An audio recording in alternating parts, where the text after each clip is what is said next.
coming. People may trickle in as we go from there, but hi, I'm Matthew Alexander. I'm an enterprise architect at Sequel. It's the parent company to 1-800-CONTACTS. Welcome to Built to Endure, architectural integrity in modern systems. If you've ever opened up a project or an architectural diagram and thought to yourself, who built this? Or even better, wow, this is a nightmare, then you are in the right place. If not, don't worry. Just wait, it will happen, I do promise. Some quick about me. I think horchata is probably the best drink ever made. My wife disagrees, but she still supports me.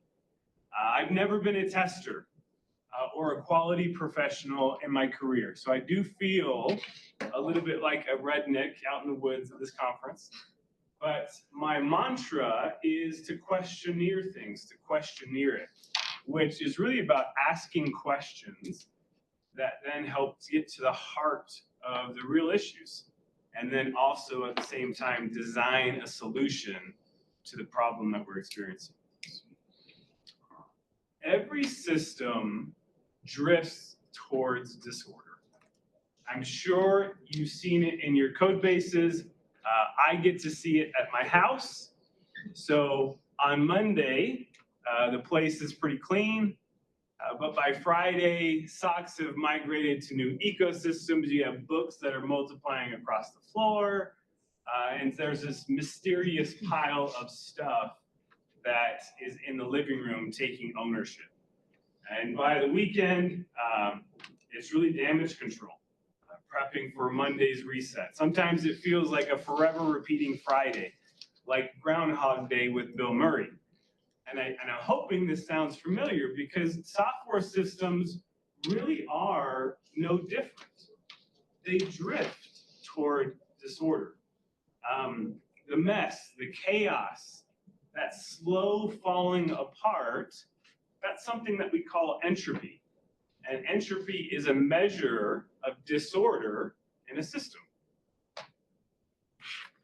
Where I work at Sequel, we provide businesses and customers with the ability to order prescription contact lenses and glasses online. Patients rely on us to store and process their health information securely and deliver a timely and affordable vision care experience. But in that process of ordering, transcribing, validating, and shipping a customer's prescription, if disorder enters into that process, it's not just a technical glitch, right? It's a frustrated customer. It's a delayed order.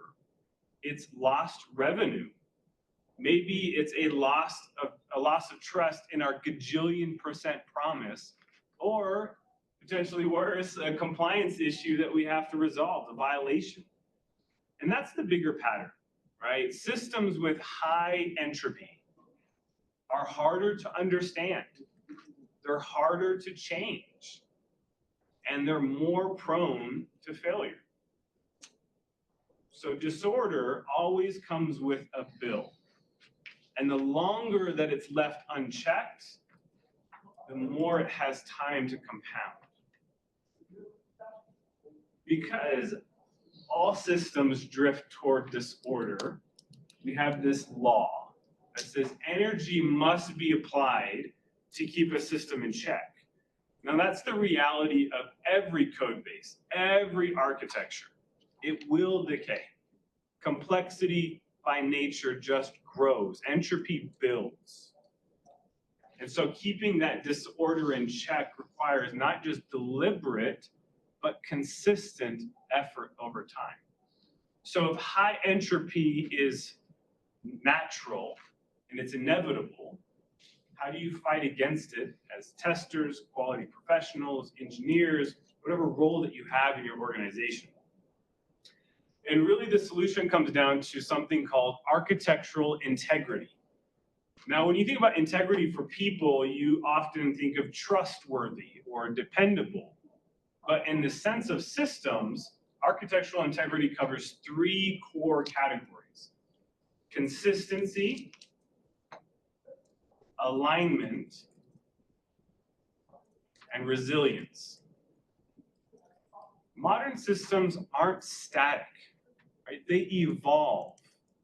Business needs, business shifts, new features, new integrations. That means that architecture isn't just about getting things working today, but ensuring that it stays healthy as it continues to grow. I don't know if you all have heard of Gregor Hopf. He's a well-known enterprise architecture advocate. In 2019 at the YAO conference, he made a statement and he said, where there is little or no change, there isn't a need for architecture. Now that's interesting because if change is constant, architecture must be a constant as well. And that means we have to lean into these different categories, these principles and pillars of consistency, alignment, and resilience. Without one, the others tend to lose their effectiveness. So if you have consistency, but you don't have alignment, well, at the end of the day, you just have well-structured systems that are irrelevant for the business. If you have a consistent system, but is not resilient, you're locked into some brittle architecture that you're gonna have a bunch of time trying to maintain. If you have resilience without consistency, well, that just falls into chaos. So modern systems require all three pillars to be able to evolve sustainably. So throughout this presentation, we're going to walk through each of these pillars and we're going to explore what does drift look like and how can we apply guardrails and automation to be able to guard against it. A system really should be described as consistent when it behaves and is structured in predictable and repeatable ways. So that might include architectural patterns, coding standards, service boundaries. And rather than outline all of the ways for a system to be inconsistent, I actually find it's better to develop a series of questions that act as a scorecard that allow us to evaluate how strongly consistent we are in our environment. So today I've chosen just a couple, and we can walk through some of the consequences and the pros and cons. First, do you have a single enforced style guide that you follow? Maybe this is applied towards naming or formatting or other patterns. Really, if you don't have that, what I've seen in practice is that code reviews tend to focus less on the business logic and more on style debates, right? Your turnaround times end up elongating. Error responses and your structuring, are they standard and are they consistent across the board? Without this, I can just guarantee customers are just confused. And there's a significant drop in trust in your system's reliability over time. Do all of your services log and emit metrics in the same standard way and across all of the services? Incident response time really does slow down dramatically if you don't have this. Engineers are there trying to piece and stitch together all of your fragmented data so they can come up with a resolution. So by consequence, mean time to recovery just elongates and becomes very unreasonable. Are your tests organized, named, structured in the same way across each of the repositories that you own or maintain? With this, if you don't have it, or if there's drift in testing practices, we'll actually talk a little bit about this later on today, then you have blind spots, what I call elusive defects, where you just cannot find where it is. It's very inconsistent. And really, at the end of the day, it just results in higher cost of failure downstream. When you don't have modules and services that follow repeatable, predictable design patterns, what you end up with is weak boundaries. And those weak boundaries grow into tangled messes. Scaling then becomes incredibly costly, or you have huge risks when it comes to integration. I've been a part of a couple projects at SQL where the cost of integration is so high that the feature then becomes debatable about whether or not you want to do it, even though the revenue opportunity is significant. These questions are really not exhaustive, but they do apply the principle that we're looking for in terms of developing a scorecard that helps us see how consistent we actually are or how consistent we actually are not. I think the most effective way that I've seen to develop a consistency scorecard was published about 10 years ago by Spotify, and they called it Golden Paths. So Gary Neiman, he reflected in a blog post that in 2014, the platform team at Spotify said, hey, we want to create a great experience for developers to work in, to build things, but we realize that our infrastructure is being used in so many different ways, and our customers, internal, have so many different needs. So they said, let's get together. 8 top engineers got together. They decided to create a tutorial on the recommended way to use those services.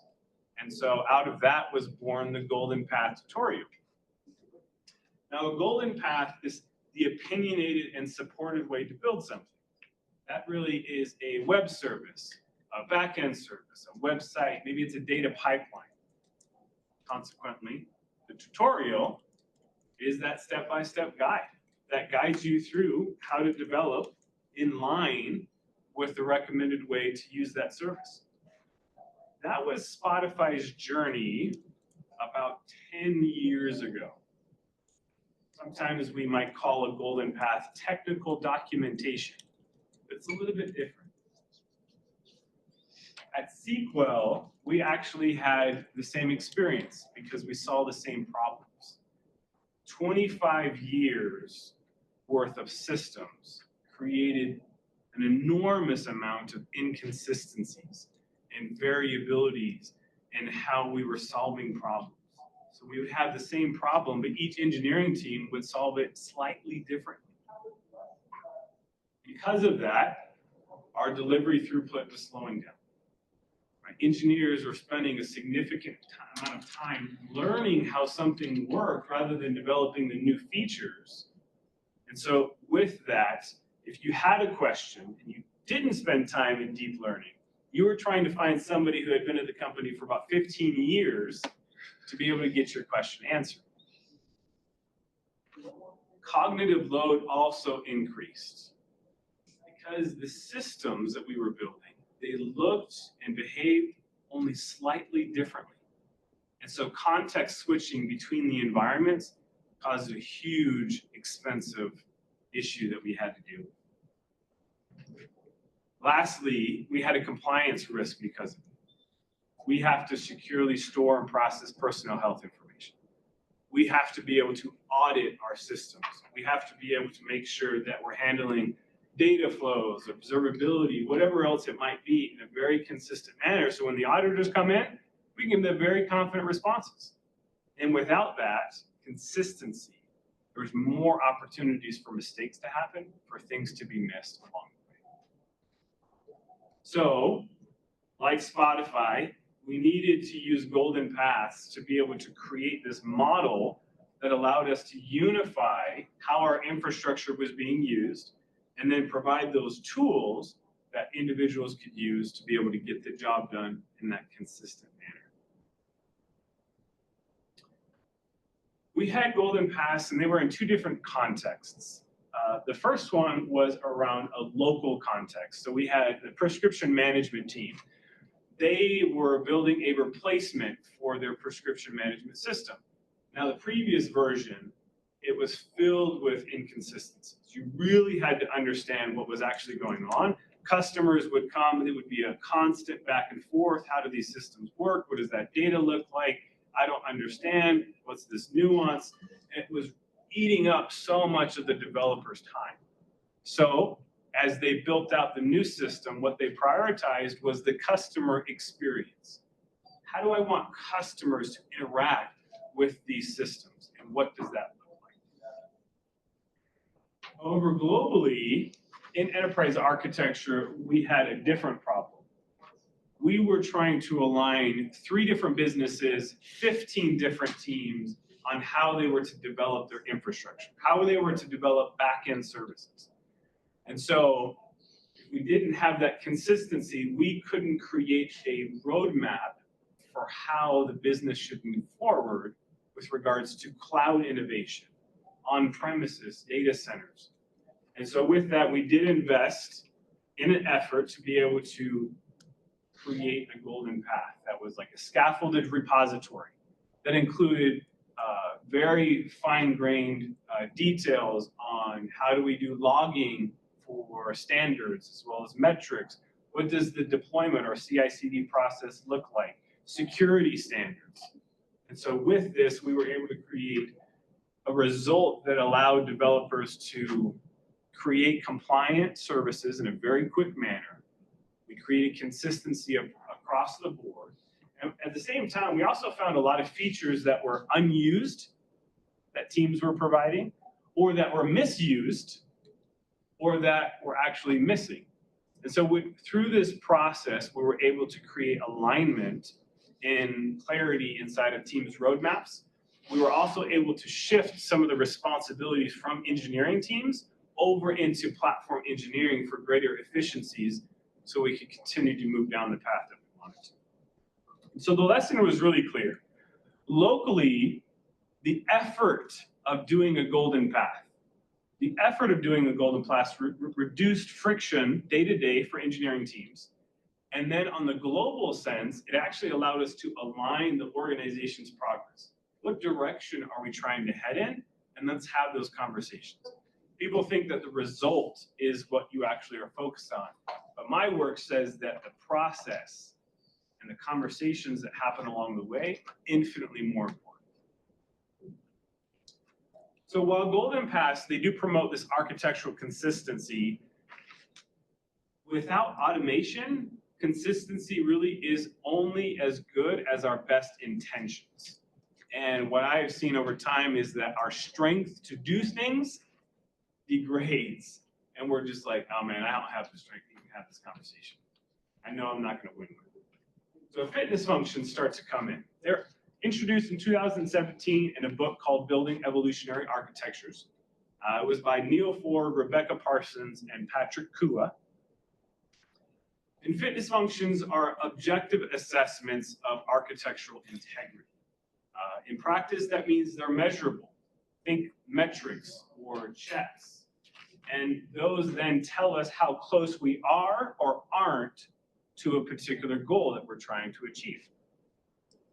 Maybe some examples include you have a standard error format that you're trying to enforce across all of the services in your team, or you make sure that every release has feature metrics associated with it. It could be, in our case, there was a lot of cross-domain database access happening in one of the projects that we had. We did not want that at all. And so we had to create metrics, which we'll talk about a little bit here, that enforced or helped us enforce when somebody was breaking that contract. They usually focus on the ilities, scalability, reliability, maintainability, I'm sure debuggability. You can come up with any ones that you want. But because they're measurable, one of the most important things that I've found is that they can be integrated back into continuous delivery pipelines. And then probably most important is that fitness functions can be designed during the initial phases of design. They can be created, they can be integrated from the beginning, so consistency stops being a hope, and it actually can be enforced and intentional from the very start. In modern systems, probably one of the most effective ways that I've seen to enforce fitness functions is through what we call policy as code. Literally what it says it is, an organizational policy. Whether it's local to your team or across the entire organization, you write this up in code, and it's stored inside of a engine, as you would call it. In this case, one of the most prominent ones is an open source technology is Open Policy Agent. It was started in 2018 as an incubator project with the Cloud Native Computing Foundation. It graduated in 2021 in full maturity. And what it does is any decision that you have in your service, who can access this server? Who can access this resource? Can I deploy to this region? Can I deploy to these availability zones? Any types of decisions like that, they get modeled as something like JSON, and they're passed to OPA, the Open Policy Agent, to make a decision based on that. And so this policy that you're writing, it's in Rego, their language, which is very abstract. You can model tons of complex decisions that you need to make.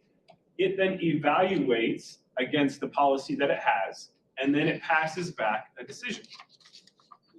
And I have seen that it can model really any kind of architectural guardrail that you want to enforce, whether it's consistency. I mean, how many times, if you were just to even think about it, how many times have you had the same conversation about quality with the same individual? And if you could then stop having that conversation and say, hey, here you go, I've created a policy, now it's enforced, and your deployment can't go beyond anything until that actually happens. I mean, that would be a significant save in time and frustration. And because it integrates directly in with CI/CD, I mean, these checks run automatically, right? They produce the desired result. Because what we're really not after is metrics. In quality assurance, quality engineering, what we're after is a change of behavior. We need that change of behavior in individuals. And so we have to create these mechanisms that help us to enforce them. Here's an example of one. I coded this up. There's a link to a GitHub repository here on the bottom right. It's around required log fields. So it's pretty simple consistency guardrail. Every log entry must have these required fields. In our case, we have a service, trace ID, span ID, severity. On the left, you have the Rego policy.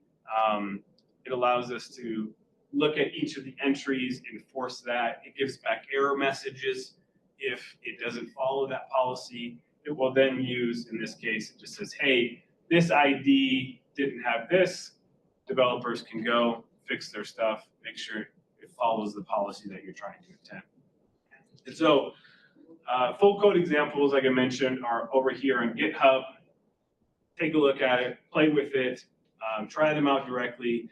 The point really isn't the syntax in this example. It's that consistency doesn't become optional anymore. It's actually enforced. It happens because it needs to. While we do have consistency, and it does give us predictability, one of the things that I have seen, which is quite funny, is even with that, you can have a consistent architecture that does drift still because it's marching in the wrong direction. So this is that irrelevant system. And that's why the next pillar that we want to talk about is alignment. So an aligned architecture is one that supports and evolves with business goals. Product strategy, tech decisions are purposeful, right? They're not accidental, they're not misaligned based on user or domain needs. I joined the metering and billing team in S3 in 2017, and we were responsible really for metering customer usage across the entire S3 storage ecosystem. And to do that, we ran clusters in every region.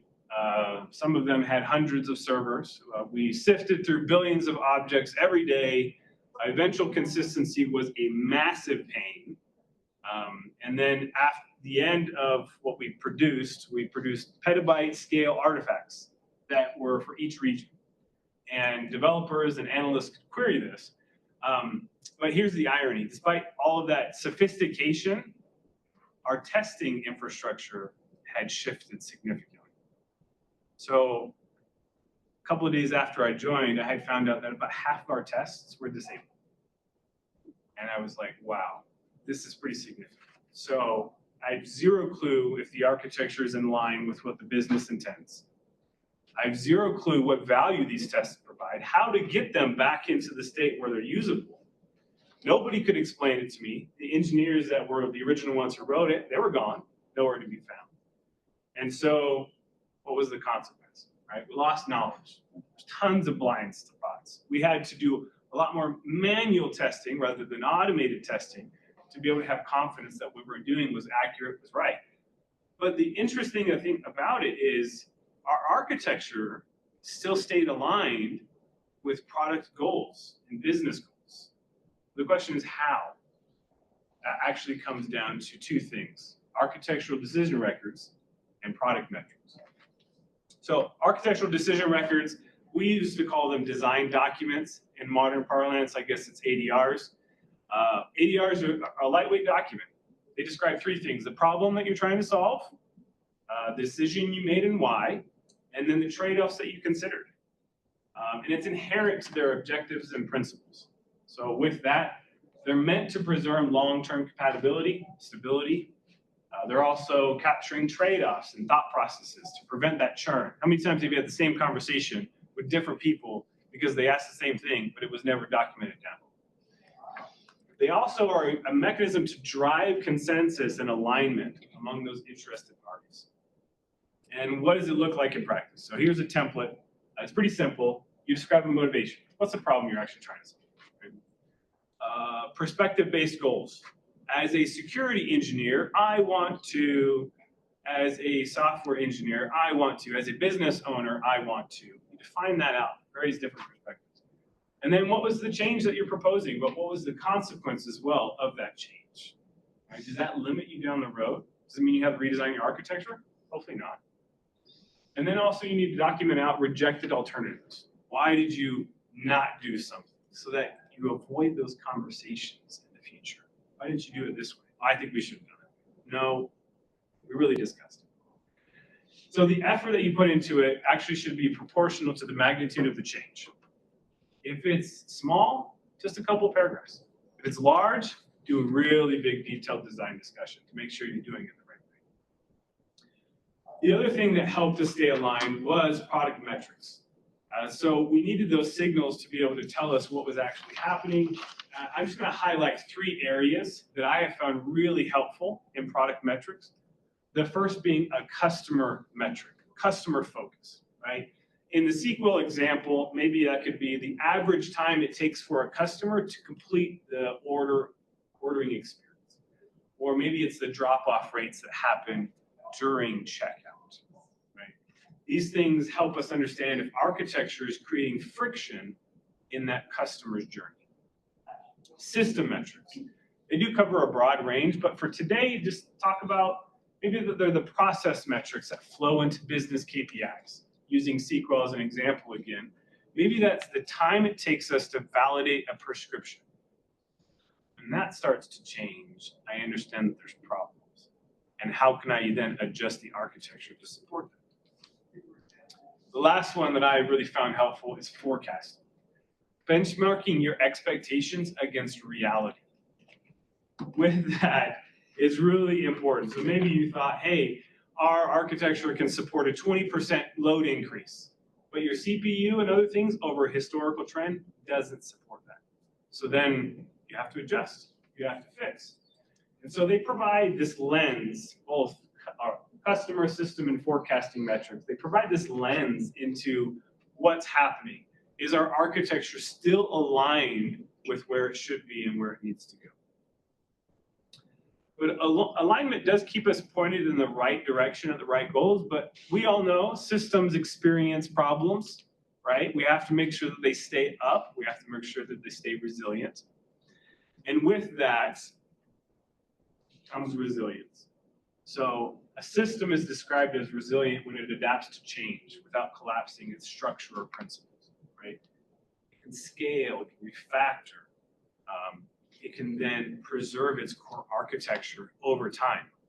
And so without that resilience, like dominoes, one failure means a lot more. We've seen this a number of times at SQL. And so what does low resilience look like in practice? You have some symptoms. Code base has no clear domain boundaries. One change ripples across the entire code base. There's some things that need to be fixed. If you're scaling vertically only, there's some costs associated with that, and then there is a bottleneck, a huge blast radius. Think about horizontal scaling. We had this at SQL. Monolithic database schema coupled to multiple services. When you make one change, everybody else is affected.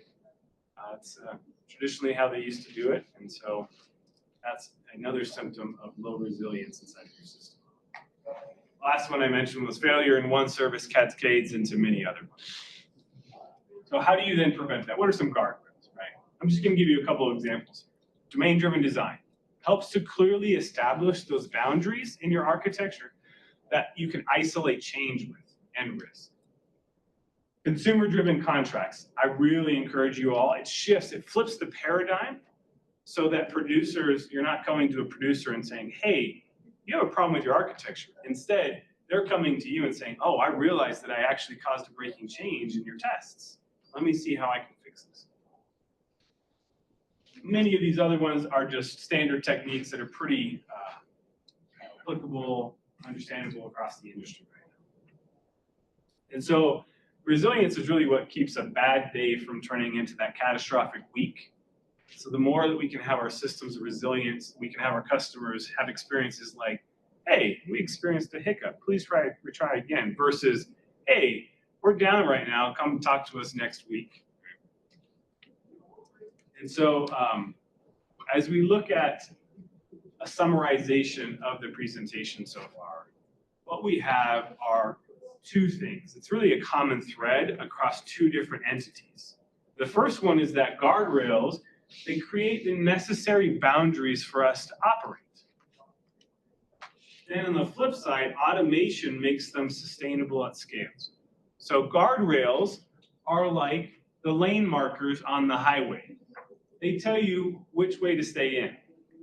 They don't drive your car for you. Automation, though, is like the rumble strip, where you hit it and you're just like, what in the world just happened? Your kids are like, Dad, what's going on, right? So these are areas that help you understand when you veer off course. So when you all get back tomorrow to work or even this next week, how is it that you can take the realizations from this presentation today and apply that back into the work that you have? Really, it comes down to three things. First is identify 3 to 5 guardrails that matter most for your system. That could be, let's think about it, domain-driven design. It could be like, hey, I want to start a golden path with my team about how we develop services within our team. Or if you're working with a product team, how are they then using or getting that product out to your customers, creating consistency? Or maybe it's, I need to go ahead and do architectural design, decision documents, decision records, design documents.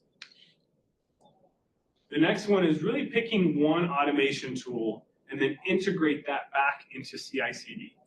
I'm sure you all want to stop having as many conversations as you have repeatedly with individuals who don't focus on quality, focus on building that practice into their engineering experience.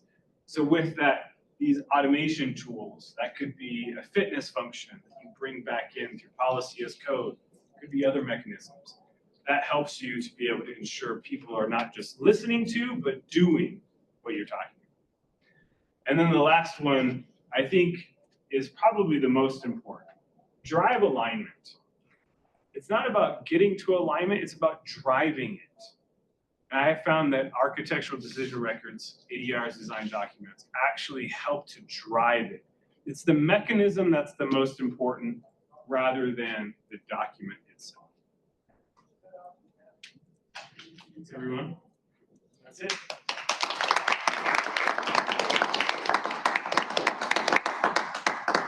Okay, we have some time for some questions, so use your cards. I have a clarifying question. Yes, please. What is back pressure? Back pressure, great. So if I'm using a message broker and a producer is publishing a message to, let's say, Apache Kafka, a messaging system, and the consumer of that message isn't able to keep up with how many messages are being produced, the consumer needs to notify the producer, slow down. Back pressure in the system says, I can't do this as much. Think of it as plumbing, right? when you start to see that sewage coming up through that pipe, you're definitely going to stop doing what you're doing and make sure that you can address it. In some systems, though, that actually doesn't work very well because you can't stop producing a customer, focused operation message, right? On the front end, you might say, hey, sorry, you're just going to have to deal with that. We need to spin up more resources that consume these things. So that's some constraints and some things about back pressure. Absolutely. Other questions? Anything else? Yeah. You mentioned architecture design reports. I'm curious who participates in those. Yeah, great question. So what I have found is that the team should select an individual to start it. They use that template. They start going through the process. That individual then meets with all of the stakeholders. You discuss, what you're trying to achieve with business stakeholders as well as technical stakeholders, and you make sure that you get their input to inform the architecture that you're trying to create. Then you bring that back to the development team, as well as all of the other people who have a stake in the decision. You have a meeting about it, you then present it. One of the most effective ways I saw it done at AWS was that you send out the document prior, and then when you get to the meeting, you take 10, 15, 20 minutes and you just read the document. So in PowerPoints, you guys already have questions about the things before I've even gotten to the content. In a document format, though, people can read through the entire document. So rather than them asking questions about things that you have answers to later on, they can get a full context about what actually is happening, the pros and cons. So hopefully that answers your question. Yeah, thanks. Question from Scott, I think. Please repeat the question. Yes, So when in the absolutely. future. Yes, great point, great feedback. Other questions, comments, or feedback? Are you raising your? Yes, please, go ahead. Yeah, I have a question about fitness functions. Do you have experience with particular tools? You mentioned Spotify's Golden Path, so I was curious, maybe you've used Backstage from Spotify. They have some specific tools for implementing the fitness function. That's a great question. So the question was around guardrails and fitness functions. What tooling have I been able to use on that front? One of the things that we're actively investigating is not Backstage, but Harness.io. And Harness.io is a little bit more mature and suited to what SQL needs. Backstage, because it started out kind of more in the open source realm and now is moving towards a little bit more closed source. It doesn't yet have the maturity of what we want. We also use Microsoft technologies, and so that's only focused on GitHub, enterprise editions and whatnot. So that's one area to take a look at. Absolutely. You had a question? Yeah, for testing specifically and looking at the testing context that we're trying to understand systems, and ADRs could be really helpful at bringing some of that information up front. I'm kind of interested on the side of trade-offs. So I may make a test that says the system needs to handle 100,000 users going through concurrently. Performance-wise, maybe it's within 1 second response time, but as the performance degrades because there's either more logic being implemented so I want to know, how do you determine when those trade-offs have been crossed and the architecture needs to change because of the trade-off decision that was made earlier needs to change? Great question. So the question is around how do you incorporate mechanisms to determine, hey, we've drifted far enough so that we can then adjust it. So I think from my experience, the most effective way to handle that is through fitness functions during that design phase. So you're using an architectural decision record. You're saying, hey, this is what we want to prioritize with this service. Resiliency, as well as uptime. Right? So we want to make sure that we can handle failures, and it has to be up 99.59 of availability. With that in mind, fitness functions then need to be implemented and developed, which represent that. And then you get immediate feedback in your deployment pipelines that helps you realize when you have drifted too far. So with that, for example, at AWS, as we were there, we had basically a performance testing environment.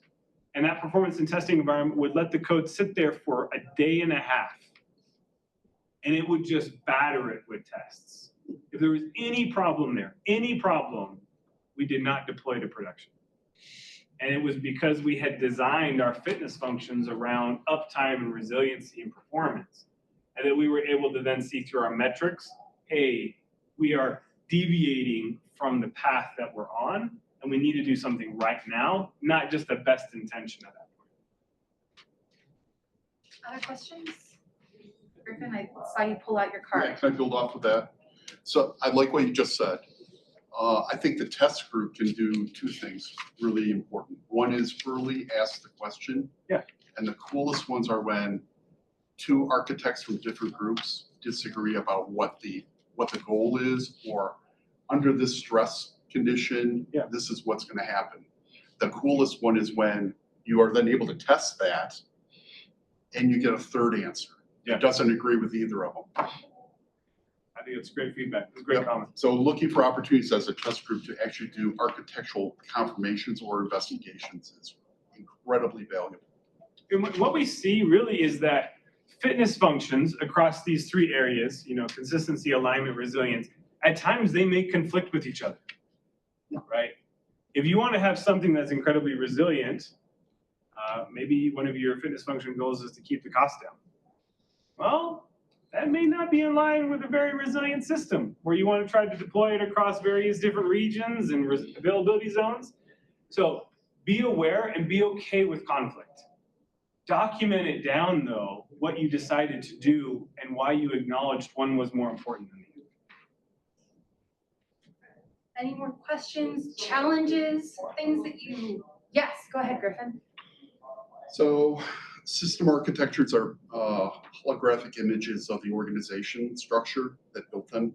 If you run into cases where you inherit through merger, for example, somebody else's stuff, but your org structure doesn't align with that, and how do you solve that? That's a great question. And so the question is around Conway's Law, if you've all heard of it. Conway's Law says that organizations create systems in the way that they communicate, which may not be the most effective way to design a system. It's just how the business has communicated over the past. So yes, the answer is I've had at least 2 experiences inside of SQL. One was with regard to the prescription processing system. The other one was regard to, we had a business called the Framery, which we decided to eventually get rid of and incorporate that into another business model. So we inherited their technology stack, and it was not aligned with the best architecture technology. Part of that process required designing through architecture design records. How do we want this to look? What do the domains look like? How do we then get not just the technology in order? Whenever you design the technology, you're informing the business how to interact with you.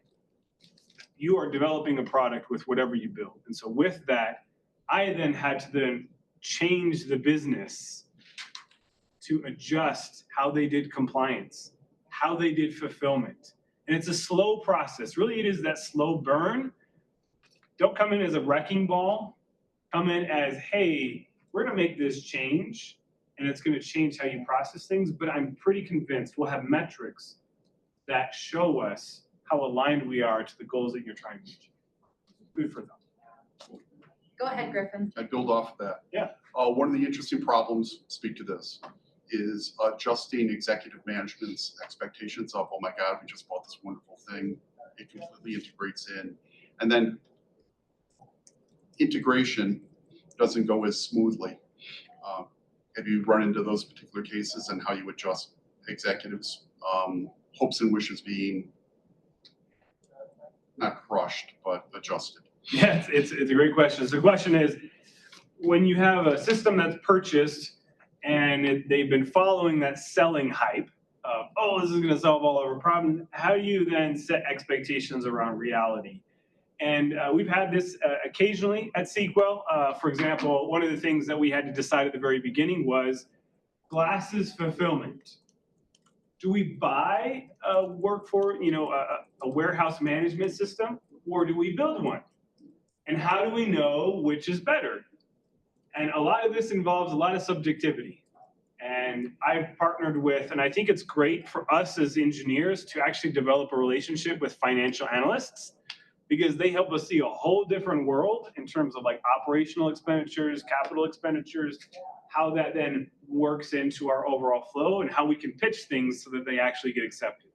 We ended up pitching that because the costs were so low and more importantly, we didn't understand the full feature set of what was required for fulfillment at that time, that building a solution was more cost effective so that we could create these proper domain boundaries. And later on, that doesn't lock us into a decision about whether we can't buy or can buy. That just creates a really good boundary for us to be able to then interact with a salesperson to be able to say, give us a warehouse management system, because we won't have to change any of our consumers. We'll just swap that out behind the scenes. So it created a really great balance. Yeah, great compliment. 2 questions for you. Yes, Is there somewhere that we can learn more? absolutely. I have collected inside of the slide deck a whole list of links that allow you to be able to explore different perspectives, Spotify's perspective, AWS's perspective. Jay Krebs, he was the founder of Apache Kafka. His original architecture decision record was called the Kafka Improvement Proposal. Building Evolutionary Architectures. ThoughtWorks had a really great article on fitness function driven development. So we test driven development, but this is fitness function driven development that then prioritizes architectural characteristics. So that's all there. And second question, how do we connect with you? Absolutely. Perfect. Yay! No, here we go. My LinkedIn, my email, love to have conversations, love to be able to continue that and discussion going forward. Are there any final questions? Thank you so much, Matt.